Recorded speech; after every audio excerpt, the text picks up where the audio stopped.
Jerusalem, an ancient city at the heart of countless religious traditions and historical narratives. People from all walks of life journey here every year, some seeking spiritual enlightenment, others in pursuit of history or culture. For a small percentage of visitors, something extraordinary and sometimes unsettling happens, and this is often referred to as Jersusalem Syndrome, or what some call the Jersusalem Effect.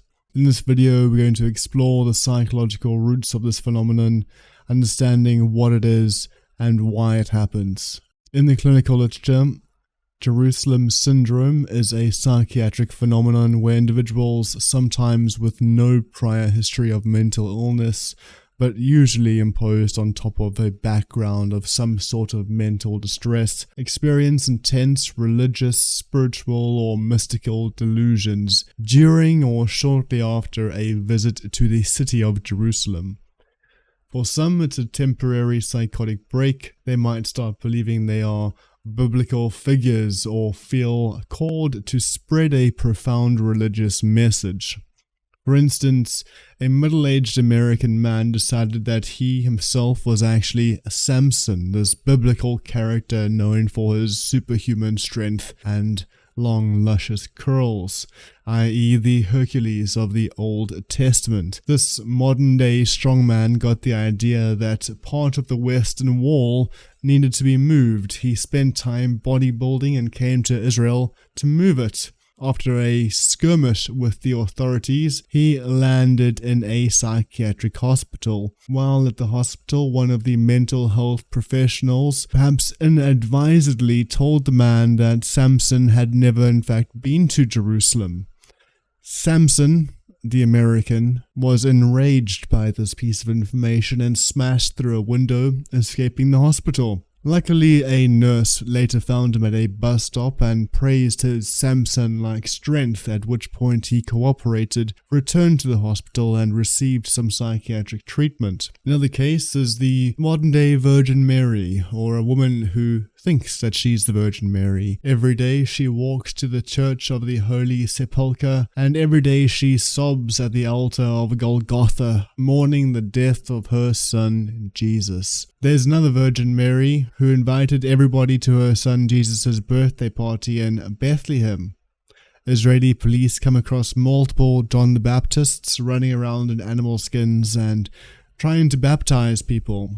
Psychologists argue that the unique spiritual and historical significance of the city can heighten the emotional and mental states, especially in those already predisposed to certain vulnerabilities, such as severe stress, some latent psychosis, or, and this is a common trend, a very strong religious upbringing. There is some speculation as to why the Jersusalem Syndrome occurs. Some argue that it's helpful to look at the psychological concept of locus of control, such as how much control we feel we have in our environment and the outcomes within that environment. People with a more external locus of control may be more susceptible to intense environments, and coming to a place steeped in religious significance can trigger stress, euphoria, and even feelings of destiny. Another concept is the idea of heightened suggestibility. When you're surrounded by a setting that aligns with a strong cultural or religious narrative, such as the one you've heard your entire life, your mind could perhaps become more open to suggestions, either from your own internal belief or from external stimuli, such as guides, religious ceremonies, or even enthusiastic crowds around holy sites.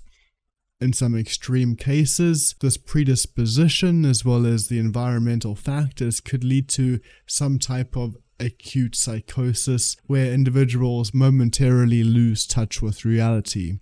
Often these episodes include grandiose delusions, such as believing oneself to be a prophet or a biblical figure, or having some sort of divine mission. In essence, the city is a catalyst for an intense reaction in people predisposed by their religious background to have such a reaction.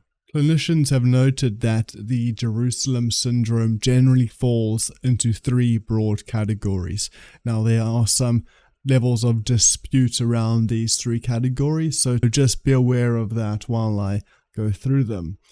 So type 1 includes individuals who have already been diagnosed with a psychiatric condition before arriving in Jerusalem. They experience an exacerbation of their existing symptoms.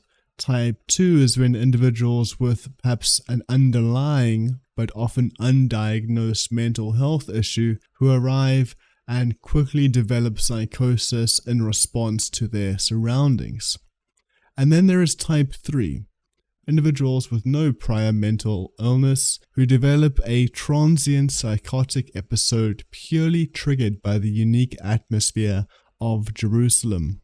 It's the third type of Jersusalem Syndrome, also called this unconfounded or pure type of Jersusalem Syndrome, that is the most interesting and comprises a relatively small number of patients. These individuals arrive alongside friends or family on some sort of typical tour of the Mediterranean, and then something unexpected happens. They pass through 7 stages of unusual behavior. First, they become very anxious and restless. Next, they feel an urgent need to separate from the group and explore Jerusalem on their own. Then comes an obsession with cleanliness, much bathing and trimming their nails in a sort of compulsive manner. Some even put on a white bedsheet and begin to loudly recite or sing passages from the Bible.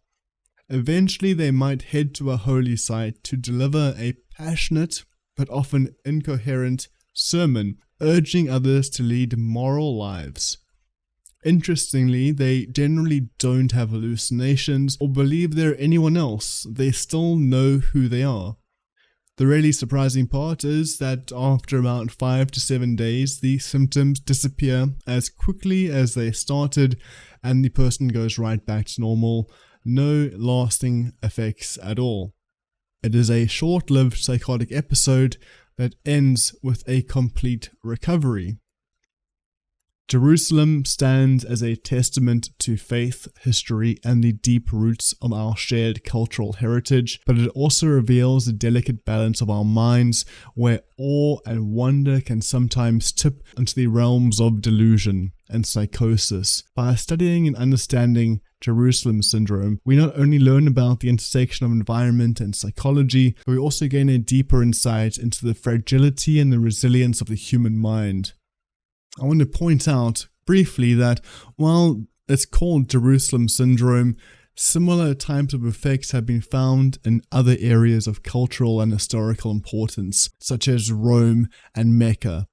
So it's not necessarily something specifically to do with Jerusalem. There's not something in the water that makes people believe they are some sort of biblical prophets, but rather it's the cultural and historical importance that we have attached to a particular location that might trigger some of these effects. Now, if you have found this intriguing or interesting, consider subscribing for more content on psychology. Thanks for watching.